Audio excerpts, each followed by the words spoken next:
Galimera, Galimera, Galimera. Good morning, good morning, good morning. And how are we today? Did we all remember to put our clocks forward yesterday? I should have told you that, didn't I? But yeah, we did it, and we had a bit of a lie-in, to be quite honest, this morning. So do apologise for the kind of late broadcast.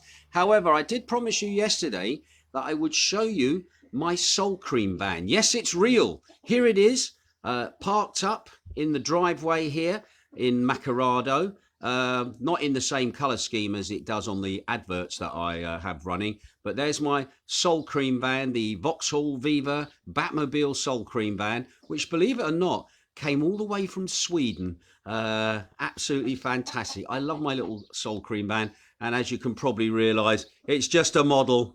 Okay, but isn't that cool? Anyway, there you go. That's the Soul Cream van. Just to remind you that I'm broadcasting today, the Northern Soul Show, that's going out tonight on Beats Radio. And that is what my Soul Cream van is based on, that you see and hear ding long, ding long, ding long, ding long in the in my little adverts and stuff online. Beats Radio, Northern Soul tonight. All right, 5 o'clock your time in the UK. Right, okay then, let's crack on. Quick look at the weather for you as well. Beautiful day today, absolutely glorious. Beautiful sunshine, the chickens are all happy, they're all running about. Here they are, this is the one. I can almost touch her, can't I? Hello darling, hello lovely, come on, come on. There you go. Cats are all happy. The weather today, actually about a little bit of cloud over, but nothing really to be concerned about. It's just a really beautiful day, and we are inching ourselves closer to the summer. Absolutely awesome, beautiful. Jane and I'll probably go for a walk this morning, although our breakfast is more like a brunch now with the time. Big shout out to Shane. Thanks for tuning in yesterday again, Shane, on the old repeat of the Dance Anthem show. Absolutely awesome last night. It was just nice, sat on the balcony, having a few beers, listening to the show back. It's like listening to a different person, to be quite honest, when I'm doing that. But yeah, but I've got to admit, at night, it does get a bit chilly here at night, I've got to be honest. But as you can see, lovely and bright sunny. Also got to say a quick hello to Rossi as well over there in Australia, who's also tuning in as well. Absolutely awesome looking day today. And Jane and I think we'll definitely be doing our constitutional Sunday stroll around the area in our bid to get ourselves ready for the summer, whenever that decides to actually start. Right, okay, let's start looking at the news of the day. What's been going on in the last 24 hours in Greece? Or let's see what's been happening in the regards to the old COVID stats as well. And we've got some very interesting news for you to come. Right, so there I am. Good to see me now in all my glory. Right then, let's have a quick look at the news. Let's see what's been going on in the way of the COVID stats first of all.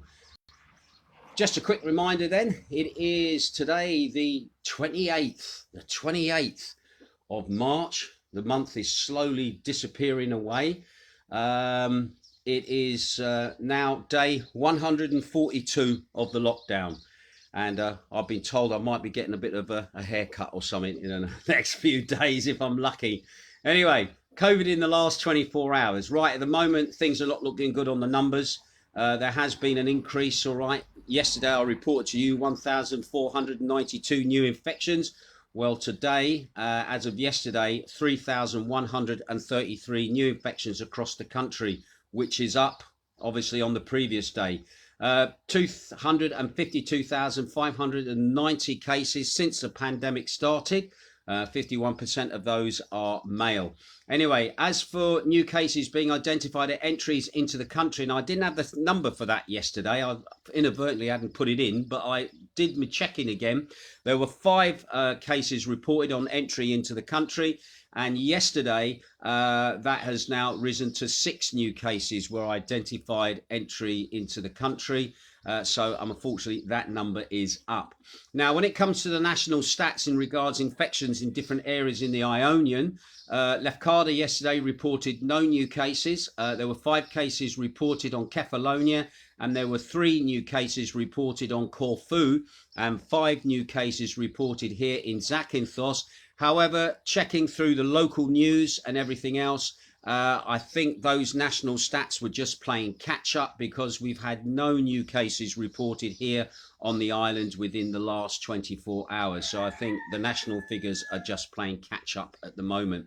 Just to remind you that Zakynthos is still an area of concern with the Greek health, and we, along with 8 other regions now, are in the higher dark red status. And the case rates of Zakynthos at the moment, on the last statistical run, we were 56.43 cases per 100,000 inhabitants. All right. Again, the numbers are adjusted for the population as a kind of benchmark, because we don't have 100,000 people on the island. All right. Anyway, also as well, just to remind you that the island of Zakynthos has had 252 positive cases since the beginning of the year, of which 152 of those were in the last month of March. All right. But we will keep an eye and see what the figures are for you for tomorrow. Anyway, as regards deaths, they've also increased as well across the country.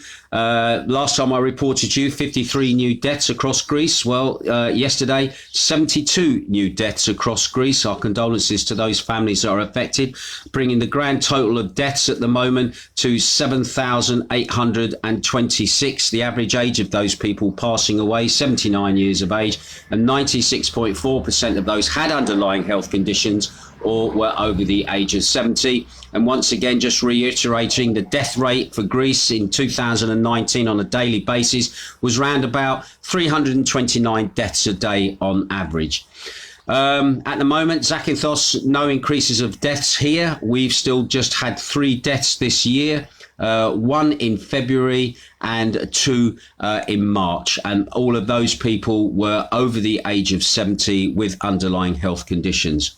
Now, when it comes to critical cases, those have risen as well across the country. Yesterday, I reported you there were 707 critical cases in ICUs across Greece. At the moment, yesterday, it was reported there were 728 critical cases in hospitals. 469 of those were male, 259 are female. At the moment, the last word we had from the Zakynthos hospital, that there was 7 people being treated in the COVID clinic there, but we've not had any updates on that at all. Anyway, today's news then. A strict lockdown has been put in place in the wider Athens area. It's expected to be extended by a further week, as the record number of incubations and the continued pressure on the hospitals treating patients with COVID-19 is not letting up, and that's according to sources at the moment. At the same time, a team of experts advising the government on pandemics is discussing whether to recommend the reopening of schools and the lifting of a ban on inter-regional travel as of April the 5th. That's also another little wording coming from sources up there in Athens. However, any decisions on these 2 issues, they're going to be finalised within the next week. The official announcements about the state of play with the coronavirus in the country and possible changes to the health measures are expected, or were expected, to be given yesterday in an extraordinary briefing. Anyway, Prime Minister Mitsotakis assured us on Saturday that under 60s and younger people suffering from serious underlying diseases, if they're willing to be vaccinated against coronavirus, they will receive at least 1 jab by the end of April or the beginning of May. And as far as I'm aware, that vaccination platform is now open. Best thing to do is go see your local pharmacist and basically book an appointment through them. That's the easiest and most most direct way to do that if you are one of those people who falls into that category. Mitsotakis was also yesterday visiting a new vaccination mega facility that's been opened in Athens, adding that by the end of March, at least 1.7 million vaccine doses will have been administered. Mitsotakis said that the national health system in Greece has held and is holding and will continue to hold under the pressure of still high viral transmission rates, while thanking the doctors and nurses deployed in the fight against the pandemic. The Prime Minister said that the European Union must use all its measures at its disposal to ensure a timely delivery of vaccine to its member states, adding that he himself has insisted on this at an EU meeting. So anyway, as always, the EU being slow getting the vaccine out for those people that want it. Again, Greece actually is doing a reasonable job at the moment in vaccinating at the moment. And remember, tourism at the moment is going to probably hinge greatly on the vaccinations at the moment. Everybody's seeing Greece. Well, Greece is a safe place to come to. Let's get this clear. Our numbers have been way lower than everybody else for infection rates and everything else. The only thing we're waiting for is some sense to come from the UK in regard Boris Johnson's policy for travel abroad at the moment, which is putting everything at the moment into disarray. And that will be highlighted further as I go through this news to you at the moment. Anyway, speaking on Sky TV yesterday, the Professor of Pulmonology and Intensive Care, Mr. Vasily Popolotus, stressed that the possibility of a person being positive for coronavirus is less likely than 1% if they have been vaccinated with both doses and 15 days have passed since the administration of the second dose, he said. He said, in fact, he reckons that they do not need to use these self-test kits. So basically, once you've been vaccinated and you've got it and you've had the 2 doses, he's saying that you don't need to self-test. All right. He also cited 2 studies of health workers working in hospitals and found that the percentage of vaccinated test positives was 1% in one study and 0.5% in the second, because obviously those health workers have been vaccinated. They have had the 2 doses, and obviously health workers are still being tested, even though they've been vaccinated. But he's saying basically it's a waste of time to keep testing people who've already been vaccinated twice, as they will technically have the antibodies in their body. Anyway, the Vice President of the Panhellenic Pharmaceutical Association, Andreas Tapalas, also stressed in the same programme that the AMCA number of those vaccinated with both tests should actually be removed from the platform of the self-test. So basically, what they're saying is that if you've had both doses, one, you don't need to self-test again on a weekly basis, and 2, your number should be removed from the register so that you're not counted again twice, so that kind of muddles the waters when it comes to vaccination tests and positive cases. And when you mathematically work one off against the other, it's better that only those people who have not been vaccinated, their figures are going into the stats for the nation. So again, I can see common sense in that as well.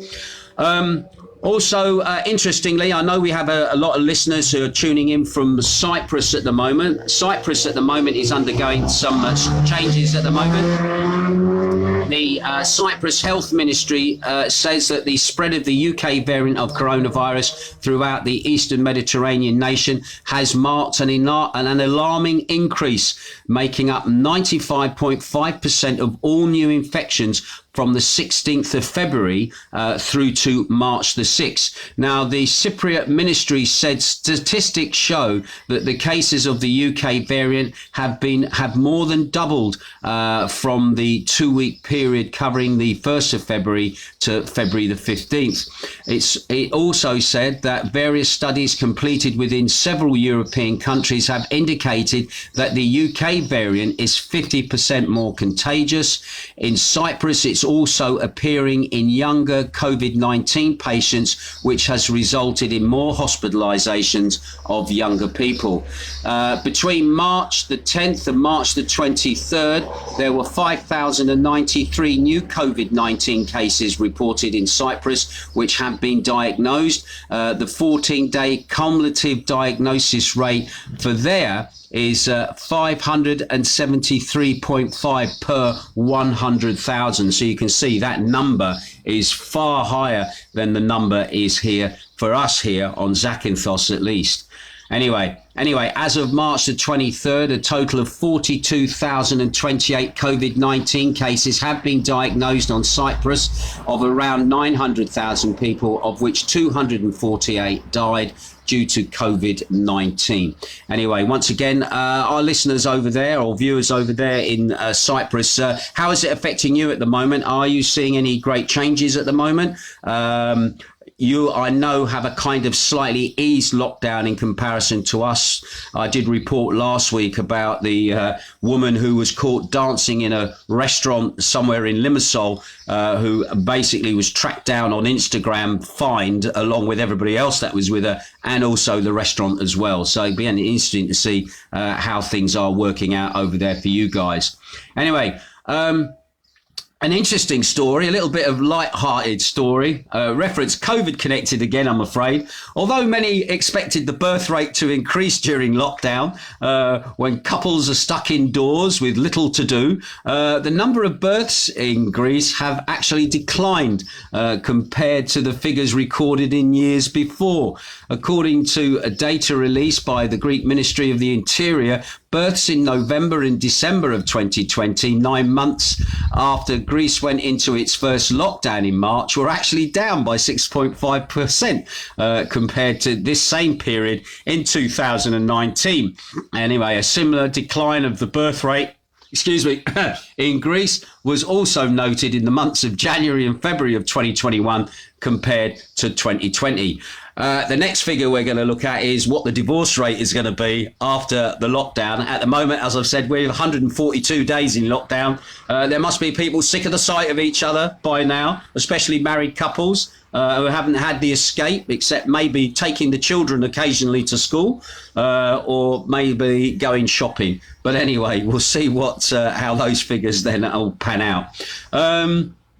Also, an interesting story that came in this morning, and I was rewriting this morning. The Greek Deputy Minister of Tourism, Sofia Zacharaki, said on Saturday morning, Greece will begin to receive tourists from May the 14th, obviously, which is less than 2 months away, when the official opening of tourism in Greece is normally around about the 1st of May. Now, speaking on television, Miss Zacharaki said that until there is a pilot resumption of tourism with Israel, the Israelis who have had both doses of the vaccine and a negative test in the last 3 days will be able to come to Greece. At the same time, she stressed that in a few days, updated forms of protocols for tourism will be announced. And she said tourism must be restarted safely. So again, Greece is saying now the 14th of May, tourism is going to start. Looks like the Israelis definitely are probably going to be the first lot here. The Serbians are also another lot that's going to be here. As for the UK, we are still dependent on whatever Boris's policy is going to be, because a lot of people are going to rely on the British market for this island. That is 100% definite. Yes, we have a lot of Polish people come. They are our second largest demographic, believe it or not, but they don't spend money in the same way that the British spend money. And I've got a feeling if the Brits do get here, hopefully they'll have money to spend, but it's been a hard lockdown for some people and they may not have the money. And interestingly, I did see an article yesterday. Butlins at the moment are looking to charge over £4,500, I think it was, for a family of 4 to do a holiday in Butlins in August. That seems a mighty expensive holiday there. And this is, and also you're not guaranteed the weather either, are you? But again, holidays in the UK look like they are set to maybe get very expensive as well. And holidays abroad hopefully will be allowed. So he's not trying to keep all the money in the UK. We want to see the Brits back here, and I know there's a lot of people who are desperate to get back here, and that is really good for us, but it's not our decision, it is Boris's decision, and at the moment it's flip-flop all the way, and yeah, we'll see. He was on yesterday. I want to be drinking in a pub by April in the car park. If you've got a pub with a car park, that can turn into a beer garden all of a sudden overnight. But we shall wait and see. Anyway, and finally, this was another little story. You might remember last week I was telling you about how Greece is very connected to the Suez Canal, and the fact that there is a community there of workers that still exists from the time that the canal was first constructed. But some other connection with the Suez Canal, it's been in the news at the moment, is the fact that the Suez Canal has been blocked. And it hasn't been blocked since 1956 when the Suez crisis came on. However, somebody's misfortune is somebody's, shall we say, making. And Onassis made a fortune out of the Suez Canal when it was blocked in 1956. And although the current disruption of trade in the Suez Canal may not be as disastrous economically, it's not the first time that the Suez Canal was blocked and the outcome was good. So it was quite interesting to read about the similar event with Aristotle Onassis. He was a powerful Greek shipping magnate and also a legend here in Greece. And now in the early 50s, Onassis had worked out a deal with the King of Saudi Arabia to have exclusive rights to ship the country's oil around the world. Now, after Onassis made the potential lucrative deal, he purchased a series of tankers for the express service purpose of servicing Saudi Arabia and getting its oil to the refineries. Anyway, due to the country's massive amount of oil production, Onassis required a great amount of ships. Anyway, the investment turned out to be potentially disastrous for Onassis. However, when the Greek shipping magnate was blocked from transporting Saudi Arabia's oil by the US,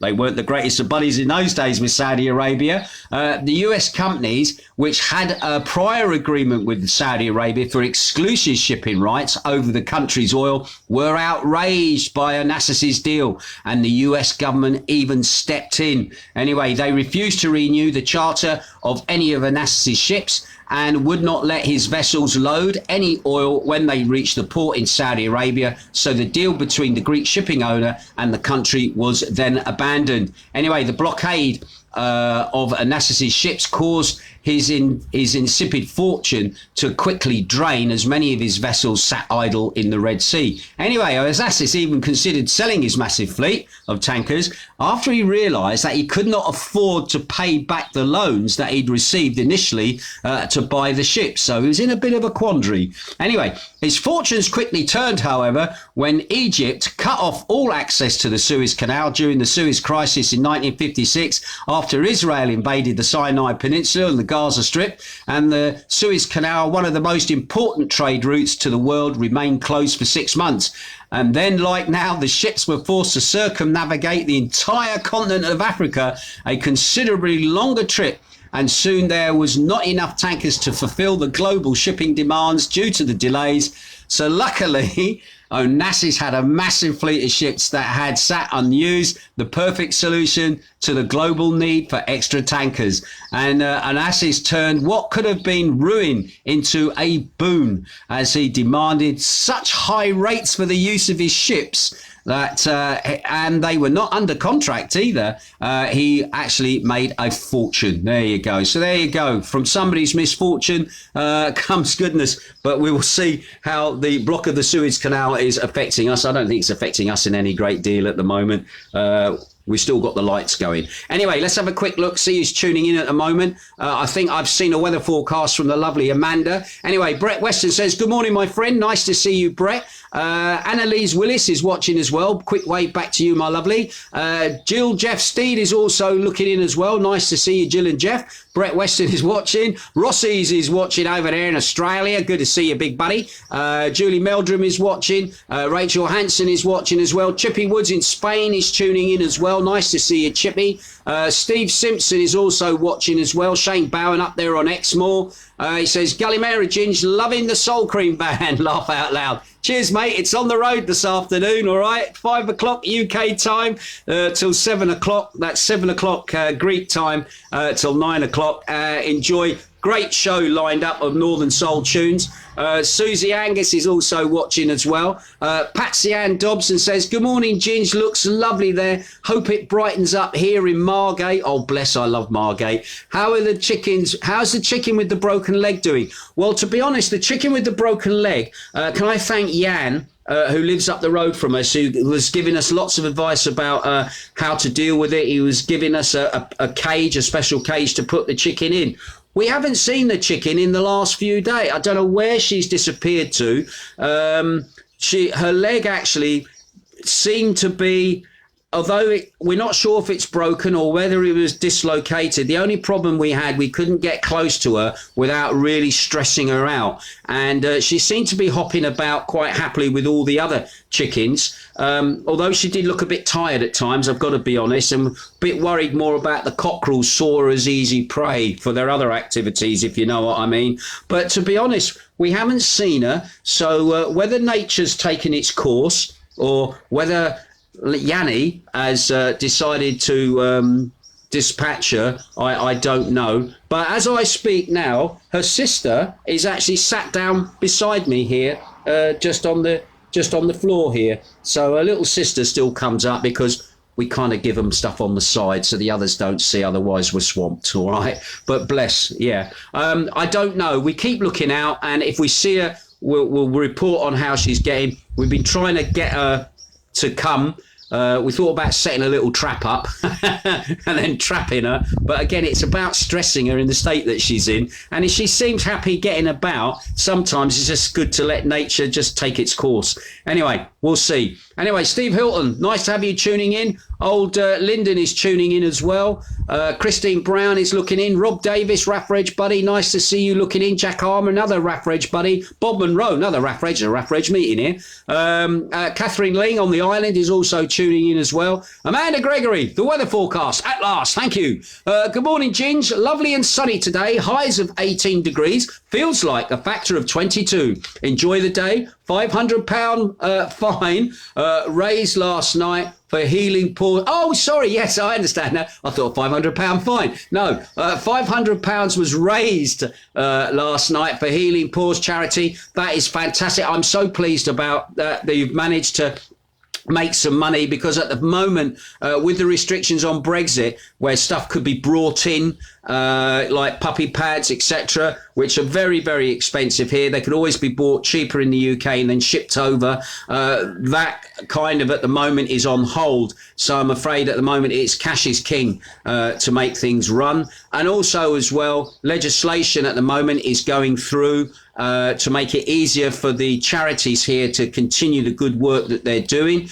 And also as well, I'm not sure if there's been any word on the poisonings that we had. We had 2 poisonings, one in Kalamaki and one in Kalpaki, of puppies and dogs by unscrupulous people. That is now in the hands of the police, I understand. And hopefully we may get some information as to who's been going out poisoning dogs, etc., which now is an offence in Greece. And once remind you, they have now got some tighter animal welfare laws in place, and it's going to be interesting. They have been acting on them in other parts of the country, but we're still yet to see if they act on them here in Zakynthos. Anyway, thank you for that, Amanda. I appreciate that.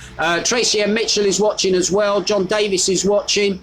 Julie Meldrum says, beautiful morning here on Zakynthos. Sign of good things to come. Yeah, I'm hoping there are sign of good things to come. But as I keep saying, it's all in the hands of Boris, like it was last year. And if you remember last year, our season didn't start until the 14th of July. And I've seen some rather, shall we say, negative reporting in the UK that is looking at August at the moment. So at the moment, we just don't know what the hell is going on. And it is unsettling, because by now, we would be in our downtime, getting ready to go back to work, getting the bars open, getting the hotels reopened.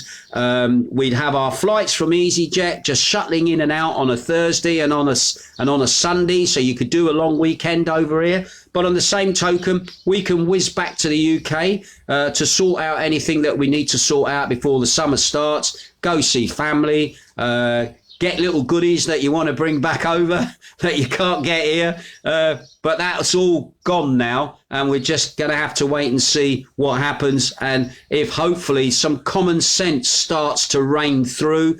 Britain, your rate of infection has dropped considerably.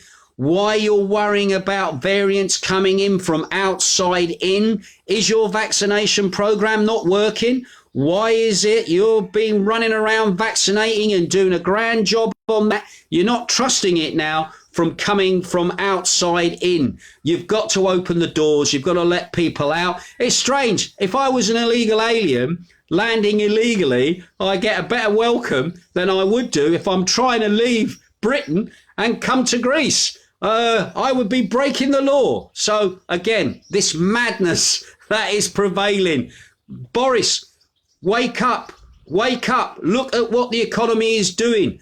You were a man who liked to spend your time in a pub or two, not in a pub car park, inside a pub. Start getting some common sense together. The pandemic is now starting to recede greatly. All right. Get your economy opened, get the flights back on, get tourism going, whether it's in the UK or whether it's abroad, before people start taking things into their own hands with more trouble as there was in Bristol, and things start getting worse, all right? So please open up your country, start people coming here, and we're ready for you. That is for fact. We will be ready for you. And obviously we're going to be ready for the Israeli arrival and the Serbian arrival, but we need the Brits. We need the Brits abroad, all right? Anyway, I'm going to leave it there because otherwise I'm going to be making more than brunch. It'll be tea. And you have a good day. I'll keep my ear close to the ground. Big shout out to Denise Driscoll. Anybody else made a comment before I disappear away? She says, Miss Morning, I'm off out this morning making walking for autism as I got 2 grandsons with it. I got 10,000 steps a day. Just wish the sun was out. Hope you have a lovely day. Well, basically, Tracy, send me a link. I'll send you a few bob, all right, for your charity, all right, my lovely. Kevin Bell watching. Paul Green. No, I'm going to have to go, I'm afraid. I've got to go because Jane wants her breakfast this morning. All right. Oh, and we're using eggs from our chickens as well. So anyway, catch you later. You be good. Ta-ra.